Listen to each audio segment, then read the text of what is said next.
Good afternoon, or good morning, ladies and gentlemen, and welcome here. I'm Arno Dirksen, the Reeve of the County of Newell, and it's clearly my pleasure to welcome everyone here this morning for this exciting announcement. As a cattle rancher, what happens on this site is very important to me because it's part of our livelihood. It's important that it's efficient, economic, and safe. As the Reeve of the County, it's important that we provide safety for people when that's an opportunity. So I think it's a very exciting day today, and want to thank the province for this partnership to ensure that the 3,000 people that come here to work every day have a little more time in their day because they're able to get in and out efficiently.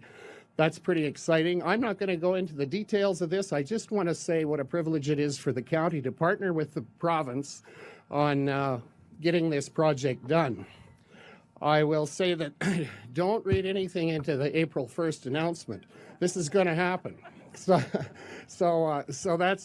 that's all good. And again, I want to thank Lakeside for the good work they've done together with us. And again, thank you to the province, to the minister and the premier for this exciting announcement. So welcome all. Thank you.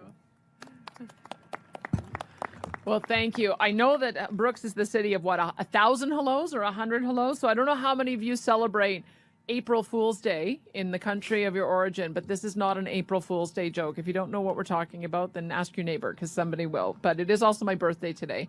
And so thank you. Thank you. Someone wished me, thank you. Someone wished me a happy 44th birthday, and I said they were a decade off. I'm actually only 34. That's an April Fool's joke. Okay, but I am happy to be here with the Minister of Transportation and Economic Corridors, Devin Dreeshen, Arno Dirksen, of course, the Reeve of the County of Newell, Joel Goodenough, Deputy Mayor for the City of Brooks, and Celio Fritsch, President of JBS Foods. And we are here for an announcement that I know you have all been waiting for, because I know many of you have been advocating this for a very long time, but we're talking about road improvements in Newell County that we have all been waiting for. This beautiful region is as Alberta as it gets. And of course, it happens to be one of the most productive agricultural areas in our province. Agriculture generates huge economic activity and supports good jobs throughout Newell County. One of the most important operators out here is JBS Foods Canada. Since 2013, JBS has operated the former XL Foods meat processing plant just outside of Brooks, employing thousands of local residents. It's hard to overstate how important this operation is for Brooks, a city of around 15,000 people. Last summer, JBS announced a major investment of $90 million to add a new patty processing line to its plant, enabling it to ship 7 million more kilograms of top-quality Alberta beef to restaurants across Western Canada every year. Our government is thrilled that JBS Foods Canada is betting big on its plant here. Investments like this grow the economy, create jobs, and strengthen communities. And as our province and our economy grow, we need to continue investing in infrastructure to help people reach their destinations safely and efficiently. And that's why we're here today. The drive from the JBS plant to downtown Brooks is less than 8 kilometers, and it should take 10 minutes. Now, 10 minutes is a dream commute by just about anyone's definition. Unfortunately, for plant workers living in Brooks, 10 minutes from JBS to home remains exactly that, a dream. The reality is that the intersection of Range Road 150 and the Trans-Canada Highway creates a huge bottleneck. Drivers are challenged with safely turning onto a provincial highway with traffic coming at them at highway speed in both directions. And anyone who's made a hard left turn onto a highway knows you need a long, clear gap in oncoming traffic. Multiply that by the string of vehicles leaving the plant at shift change, and it's easy to see how this road can get backed up in a hurry. When most folks think of traffic congestion, they're picturing rush hour in a big city, not gridlock on a country road. But that daily frustration is just as real for JBS workers as it is for urban commuters. We're going to give that precious time back to them. And I'm happy to announce that we are providing funding for a road that will connect the JBS food plant to Highway 873.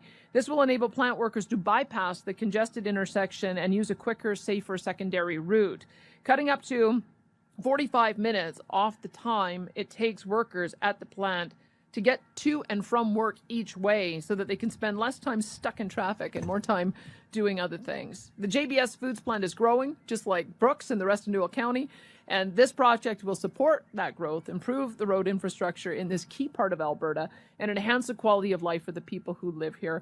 Thank you. And with that, I would like to invite Minister Devin Dreeshen to share the details of the project. Well, thank you very much, and happy birthday, Premier. I knew that, but I didn't wish you happy birthday when you walked here, so that was a mistake on my part. But good morning, everyone. It's so great to be here. I'd obviously like to thank the birthday girl for being here in support of this project, as well as Newell County, the City of Brooks, and JBS Foods, and all the workers and everybody coming out here for this very important announcement. And today I'm pleased to announce with Premier a $1.8 million investment into local roads improvements here in Newell County.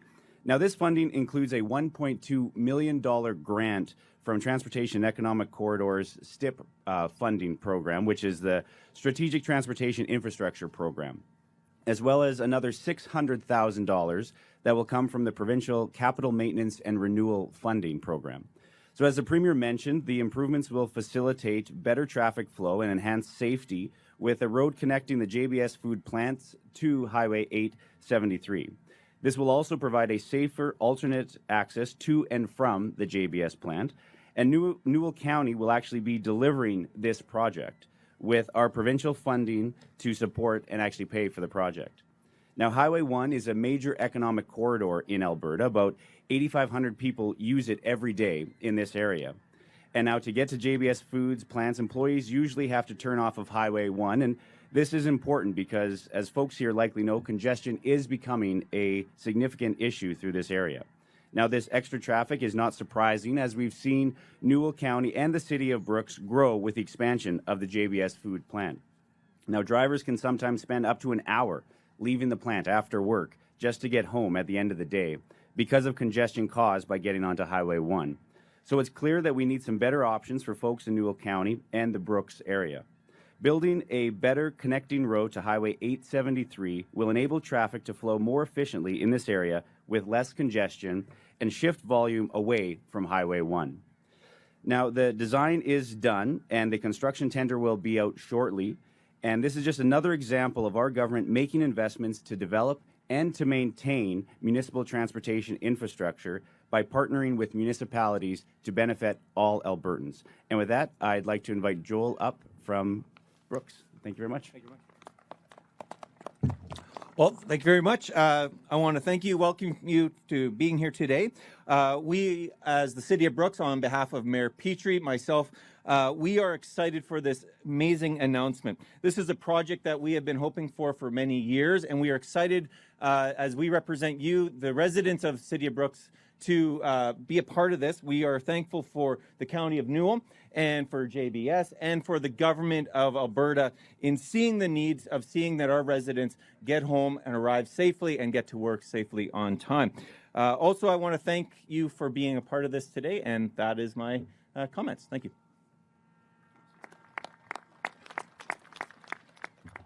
Well, good morning, everyone. So, Premier, am I going to open up this and asking the team members, they're the one going to be the most benefited? How you guys feel about this one? Okay. Well, that explains a lot. I don't think I need to spend 30 minutes a speech here anymore. Well, on behalf of JBS Canada, in the name of 4,000 team members across Canada, I'd like to extend our deepest gratitude, for the Alberta Premier Smith, Danielle Smith, for an amazing job she done for the industry and for the community, for the Minister of Transportation, for the City of Brooks, and Arno here's Arno, County of Newell, moving the barriers away from companies like us. And for being with us here today. The construction and for turning this project to a reality, right? Which for many years we all been fighting for. The construction of this new access road, it represents a commitment to the well-being. The most important, the safety. Our team members and all the stakeholders and partners. Because when we're looking about the traffic we got here in the facility, it's not just the time saving, but it is the life savings, possibly life saves when you're crossing that dangerous Highway 1, when you had thousands of trucks and cars and team members coming to the plant in and out. when we're talking about in the last few years, we've been adding over 1,000 team members in this facility here, allowing us to produce, enabling us to produce over 50% more food, putting food in the Canadian industry, and which naturally that has increased substantially the food traffic here in this facility. This road will allow team members to access the facility way quicker and securely. We're proud to be part of the community of County Newell in Alberta, province of Alberta, and thanks again, Premier, for making this project happen and all the partners around and helping us to build a stronger and safer community. Appreciate everyone for that. Thank you.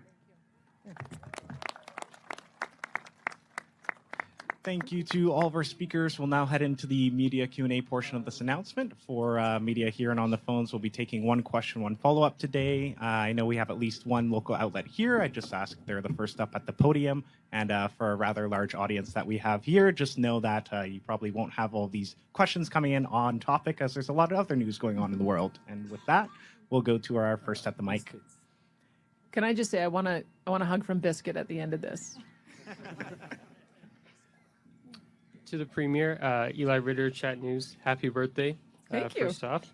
I guess my first question is in regards to your What's Next post-election panel that you mentioned over the weekend. What would you say to those who criticize you for sort of entertaining the idea of Alberta independence as Canada faces a trade war and threats of annexation from the U.S.? Well, I love Canada, and I want Canada to work. I've been on Team Canada from the beginning. It's part of the reason why I've been relentlessly going to the United States and trying to advocate for all of our industries, for all of Canada, in every venue I possibly can. But I'm also Premier of Alberta, and quite frankly, at some point, Canada has to start working for Alberta, and it's not right now. We have a number of policies that came in over the last 10 years that have been damaging to Alberta prosperity. It's been damaging to our freedom as a province. And if they persist, it is going to continue a dysfunctional relationship that harms Alberta. So I put forward the 9 major policies that I think have to be repealed after the next election. Unfortunately, the current Prime Minister, despite what he said to me privately when he was here, has now gone public saying he supports export taxes, he supports Bill C-69, he supports emissions caps. That is moving in the wrong direction. So we will get through this election. We'll see who ends up winning, and I will continue to advocate for those.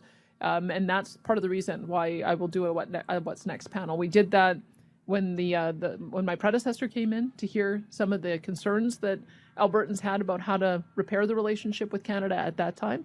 And it'll be time for us to do it again. Yeah. Okay. Just to follow up, one of the main issues you brought forward about a month ago was interprovincial trade barriers. Mm-hmm. Has there been any sort of progress on that so far? I know you said Alberta was open to signing, kind of free trade agreements with other provinces. Has there been any progress? Alberta has always been a leader on getting rid of interprovincial trade barriers. I mean, just look at how we have the only free enterprise system for liquor as an example. We've got 36,000 products that are on our shelves in Alberta, maybe slightly fewer at the moment since we're not ordering American products for the time being while we're in the middle of a tariff war. But all of our other provincial premiers, I'm challenging them to be as open as we are on that front. When we also had 27 different exemptions on industry when my predecessor came in, he immediately eliminated 21 of those. And then there were a couple of others that were added around hazardous waste and the cannabis industry. So I think only have about 8 exceptions. Others have dozens and dozens, so they've got a lot of work to do. Same with recognizing credentials of individuals trained in other provinces.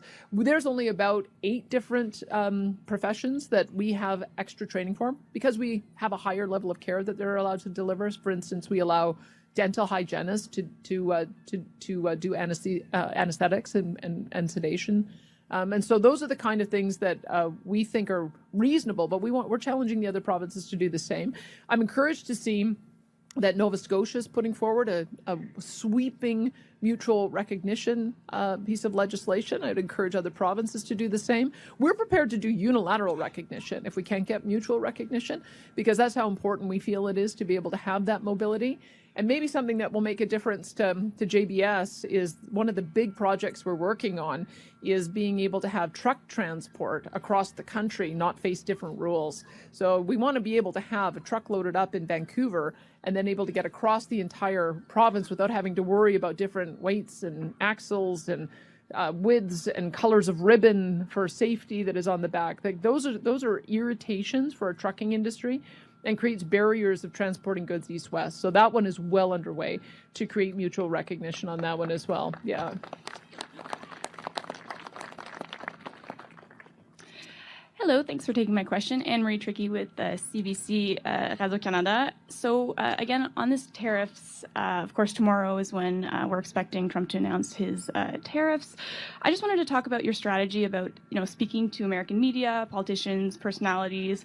How do you see this as helping Team Canada approach as a whole? And do you think that this has an impact on Canada's ability to really have a united front with regards to these tariffs? Yes. I mean, when we started off, it was agreed by all the premiers that we would work our contacts so that we would talk to every single individual elected member of office and incoming member of the administration, including influencers and podcasters, to do everything we possibly can to ward off tariffs, delay tariffs, or get them canceled altogether. And so I've just continued in that strategy. And I'm going to continue in that strategy. I would say that when my most recent trip to speak with Ben Shapiro, he is the second largest listened to podcaster in the United States. He's got an audience in all his platforms of 25 million. We had a very constructive conversation where I talked about the integration of our economies on everything from oil and gas in Alberta to critical minerals in British Columbia, Ontario, Quebec, and all of our provinces and territories. Cars from Ontario, uranium from Saskatchewan, and that to me is what the Team Canada approach is. Every single province has a vital, important relationship with the U.S. that has mutual benefit. And the next day, Mr. Shapiro spent a good deal of his podcast talking about why he's so opposed to tariffs. So those are the kind of things, those are the influencers that will have influence on the decision makers around the president. And from what I'm hearing, they still haven't settled on what it's going to look like tomorrow. So I think we had to do a full court press right to the last minute. We're going to keep on doing that. Perfect. And just to follow up on that, you kind of touched on it, but so you're anticipating on continuing with this strategy, yep, despite, of course, there's a lot of uncertainty about it tomorrow, but if it goes forward, that's still going to be your main strategy? Sure is. Yep. I mean, I have a number of different relationships that we've built because Alberta's had an office in the United States since 2005.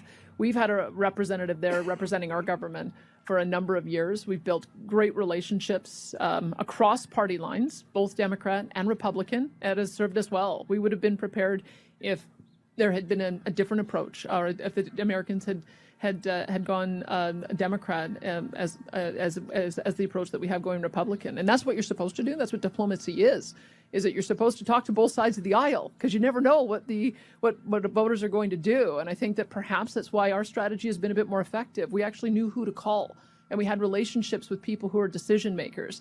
And I think it's good for Canada that we do have that and that we're able to leverage those relationships and hopefully make a difference. Thank you. Thank you. And we'll take one more from the mic here, and then we'll move over to the phones. All right. Hello, Premier Smith. Hi. Our latest CTV polling by Nano says that fewer than 25% of people on the prairies are against using oil and gas and other energy items to fight back against Donald Trump's tariffs. So why do you say that if Canada decided to use our resources to strike back at America, it would spark a unity crisis when it appears that the majority of Canadians would support such action? Well, I think it's a garbage poll, frankly, and you can let your bosses know that, because what if we were to ask Albertans or Canadians this? Would you support export tariffs if it meant the U.S. would retaliate by shutting off Line 5 and leaving Ontario and Quebec without gasoline or aviation fuel at all? I think you'd get a different answer. I think people need to look at a map, see where Eastern Canada gets its oil and gas from, and realize that it's a very, very dangerous game to be talking about tariffing energy and to talk about turning the taps off. I think we saw that when it was attempted with electricity. The result was immediate. The Americans came forward with a 50% tariff on steel and aluminum, and it had to be walked back. So I don't even want to play with that fire on a cross-border trade worth $150 billion. Okay, thank you. And then with the carbon tax gone, the biggest tax on fuel here now is the province's fuel tax. Now, there is a mechanism, of course, for fuel tax relief tied to the price of WTI, but would Alberta consider getting rid of its provincial fuel tax entirely to give drivers a break? So remember, we have fuel taxes in place to pay for roads. This is a big road announcement, so we need to have the money to pay for it from somewhere. The federal government also has another fuel tax that they ostensibly use to pay for roads as well, and they have GST also. So what we were opposed to was the carbon tax, which was 17.6 cents a liter, just driving up the cost of everything that is transported every time you fill your tank, and we're glad to see it gone. We've been advocating against it. Our fuel tax relief program kicks in when WTI is over 90. So our idea is that if we're getting windfall revenues from the high price of oil, then we should make sure that we're rebating it back to consumers. We're not in that case right now. What I think we need to make sure is that all of the retailers pass on that savings to their customers. I've been told, it's a little far away, but I've been told in the Edmonton area there is one gas station that's down to $1.14 a liter. So I don't think I've seen those prices in some time, and that's part of the reason why we're pleased that finally the federal government succumbed to the immense pressure by our government, other provincial governments, the federal opposition leader, and have done the right thing and eliminated that tax. Thank you. Thank you. We're going to head over to the phones. Operator, could you put through our first caller, please? Your first question comes from the line of Pete Bell with Post Media. Please go ahead. Good morning, Premier. I'm going to ask you the elephant in the room question, and the folks down there in the Brooks area will probably know what I'm going to ask if I'm saying it's the elephant in the room question. If Carney wins and he becomes the prime minister, he seems to indicate he wants to be with his recent pronouncements, which basically are not taking your demands seriously. And if, as expected, many Albertans would be very happy with a fourth term of the Liberals, particularly if they're pursuing anti-Alberta policy, can you see a scenario where if Albertans desire it, the government of Alberta, not citizen-initiated, the government of Alberta, like the equalization referendum, the government of Alberta would put a secession referendum on a ballot? No, I can't foresee that.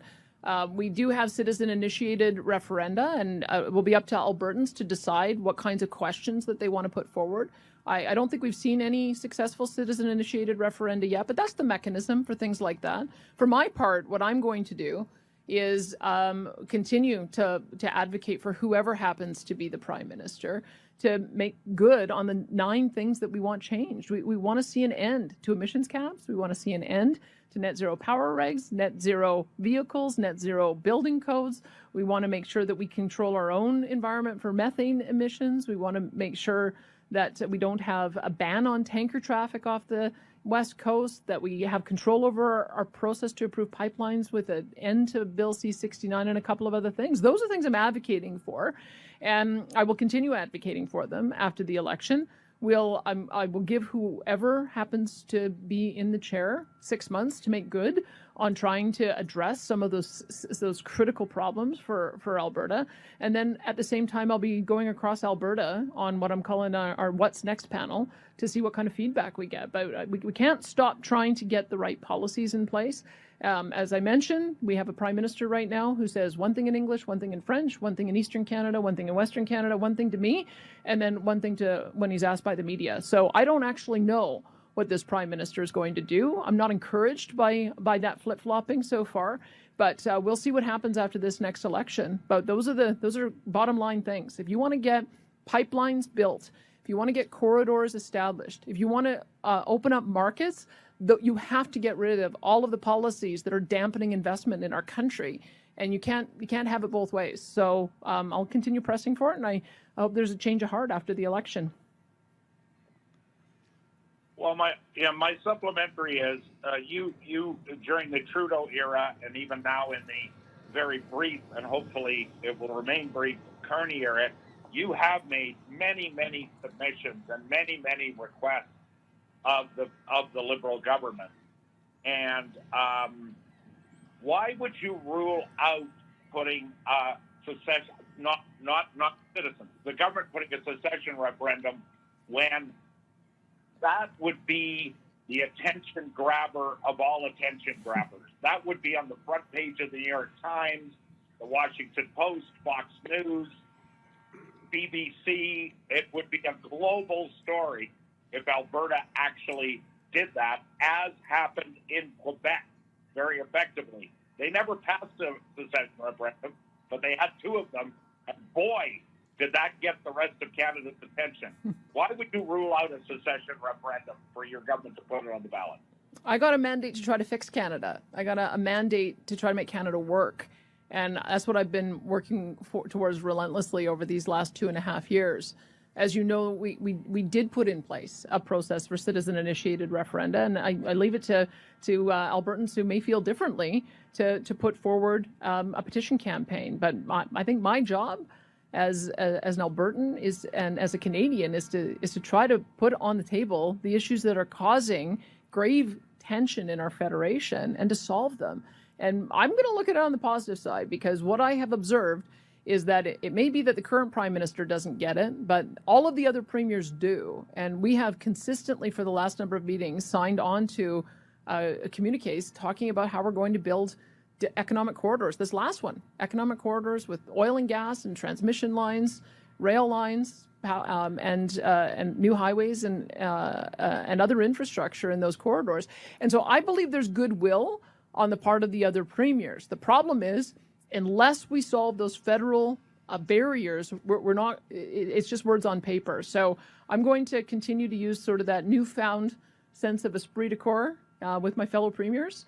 We're going to do what we can after the election to make sure that we address those issues, and I'll keep an open mind. But so far, I'm dissatisfied with what I'm hearing out of the new prime minister. He doesn't seem to understand just how foundational these are if we're going to reset the relationship. Thanks, Rick. We have time for a few more questions. We'll take a couple more from the phones before coming back to our mic for our last one. Operator, could you put through the next caller, please? Your next question comes from the line of Jack Farrell with the Canadian Press. Please go ahead. Hi, Premier. The Narwhal had an article last week about how the Alberta government was doing some, engagements about potentially killing our industrial carbon tax in Alberta and, the TIER program.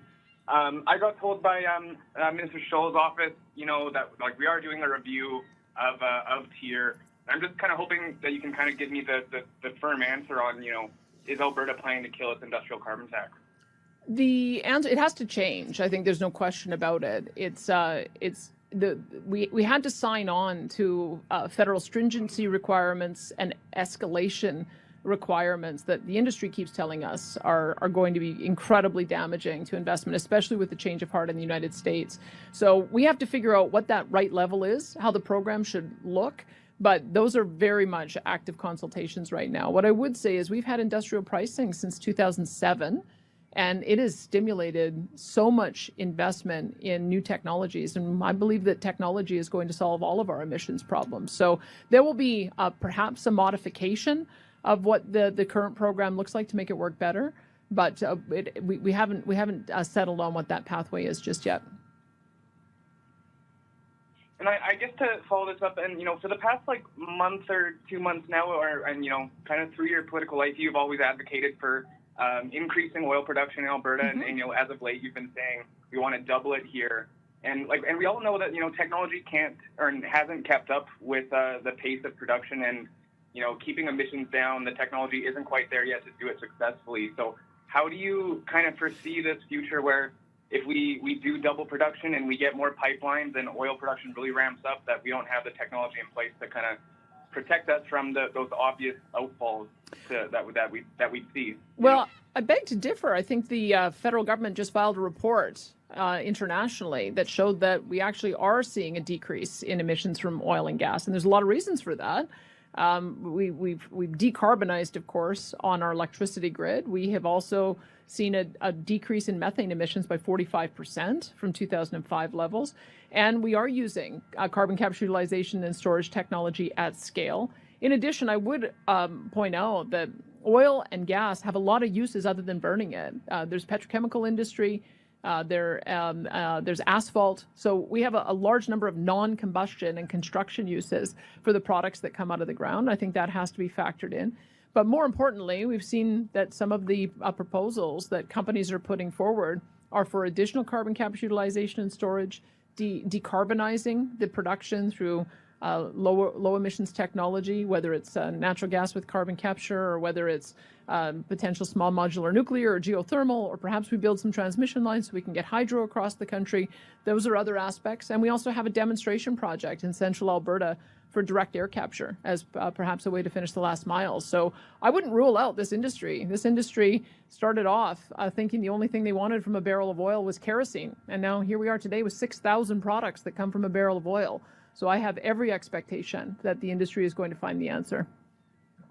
Thank you. And we'll take one more question from the phones. Operator, could you put through the next caller, please?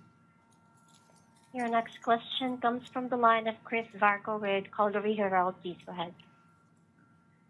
Hi, Premier. This is a question. I wanted to ask you about two issues which are kind of interconnected. One is the trade corridor discussion, and the other one is the tariffs. How would any new trade or energy corridors actually help Alberta during this time of tariffs? And separately but connected to it, what do you expect to see from the U.S. administration tomorrow when it comes to tariffs?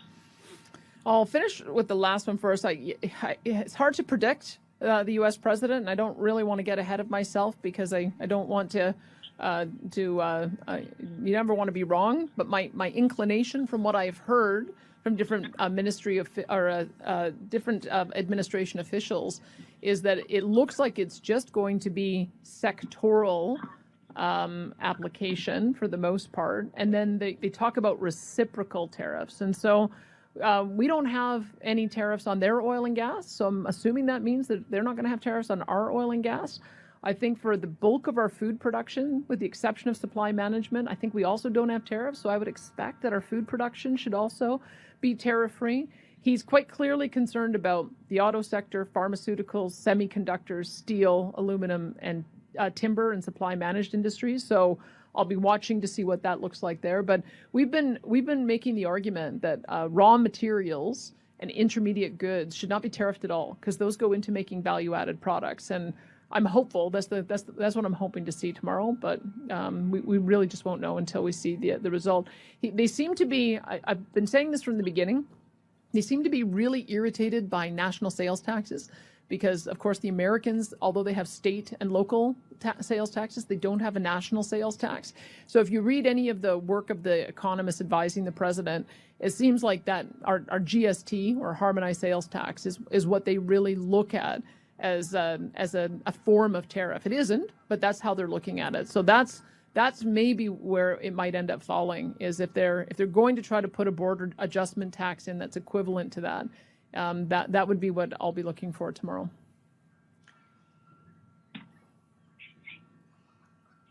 And just to follow up, I wanted to ask you about how the energy corridors would help. I mean, we've been having discussions in this country for years about establishing economic and trade corridors, and it's come up again, obviously, on the campaign trail in the last few days. How do you think that these corridors would actually make a difference this time? I can tell you how they'd make a difference in Alberta, because we have a number of different corridors we propose. Obviously, we've talked about Energy East, and we know what that pathway would look like. For anything to go through Quebec, I think we'd need to find a different route, and we'd need to make sure that the Bloc Québécois did not have the majority of seats in the next election, because they seem to be the spoiler, the one who's most outspoken against taking a true Team Canada approach. But we shouldn't be surprised. They want to break the country up. But aside from that, I would say that we have a number of different proposals that could potentially work. In Manitoba, you've probably seen that Premier Wab Kinew has announced the first gold mine in the province in 15 years, and in an additional investment in the Port of Churchill. So if we can get a corridor, and we already have an economic corridors agreement that Minister Dreeshen signed with Saskatchewan and Manitoba, get to the Port of Churchill or one of the ports in the Bay, then with icebreakers made in British Columbia or Quebec or Nova Scotia, then we'd be able to offer that as an option year round. The other option we're looking at is, I've advocated for, along with my premier counterparts in Northwest Territories and Nunavut, is Grays Bay, which I think would be extraordinary to be able to have a northern port that would assist us with Arctic security and offer a faster pathway to get to Europe as well. and all of the critical minerals that would open up. So that's another major one. And then I think there's at least 3 or 4 projects that could potentially go to the West Coast. Either a brand new project similar to what we had approved already with Northern Gateway before the Liberals canceled it, or some kind of spur line from Trans Mountain. And I think that there's been some reporting, maybe you've done it yourself, about the 3 different potential options for spur lines from Trans Mountain. So when you look at those, if you could increase the pipeline egress in any or all of those by 2 million barrels a day, so that we can get more of our product to Europe, more of our product to Asia, and crowd out some of the less reliable partners around the world. I just think that's going to be a good way to demonstrate that we're supporting our allies and providing energy security. So 2 million barrels a day, that would be 50% more production. If we could solve our tariff dispute with the U.S., there's another 2 million barrels per day of pipeline proposals by 2030 to the U.S. So we could get to my goal of doubling our production, which I think would be very good for Albertans. And we'll take one more question from the mic in the room here. Go ahead. Happy birthday, Premier. Thank you for taking my question. Sarah, often with Global News, I wanted to ask specifically about some concerns that were raised to me by not only staff, but patients of the, families of the patients in the oncology ward at Alberta Children's Hospital. We received a memorandum about changes to food delivery in hospitals and urgent care centers. AHS has since said that the popsicles will remain, but can you give any clarification to this story, and can you I guess, give any context in terms of what changes are going to be taking place? All I can tell is that there was something lost in translation. What AHS, and this was a decision that was made back in September, their intention was to change food delivery so that they could reduce any potential spoilage and waste, which makes sense. We want to be efficient. We don't want food going to spoil or waste. But somehow that got implemented in a way that was not consistent with what the policy was. So when we heard these stories, Minister LaGrange immediately called over to AHS and said, what is going on? And the new CEO is putting a pause on the policy to find out why it was interpreted incorrectly. And if we can still find some ways to save, we want to make sure that we can save on food wastage, but the intention was never to deny patients sustenance while they're waiting for treatment or after treatment. So it was a misapplication and a misinterpretation of a policy direction that's since been paused. Thank you. And just a question, if it's okay for Mr. Frisch, the president of JBS, I wanted to ask, just in the face of these tariffs, and not only when we're talking about U.S. tariffs, but the Chinese tariffs, how severe are they for companies like yours and the industry, and what more can Canada or the provincial government be doing to ensure that, people like those that are surrounding us are gainfully employed in the future? Yes.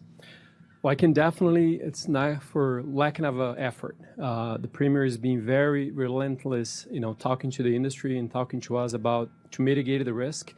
Of course, tomorrow we're going to know for sure, but I can assure you with the work and from the company, from the team members, from the community stakeholders, and from the Alberta province and the federal government, I can assure you we're going to navigate it through this, through some rough waters if it comes.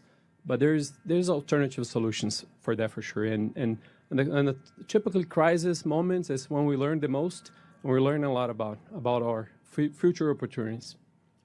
Thank you. And that's all the time we have for questions today. Thank you, everyone, for joining us. And just as well, we'll be taking a quick group photo here just for the workers, lovely workers surrounding us here. But you can follow Yana and Finn for some direction.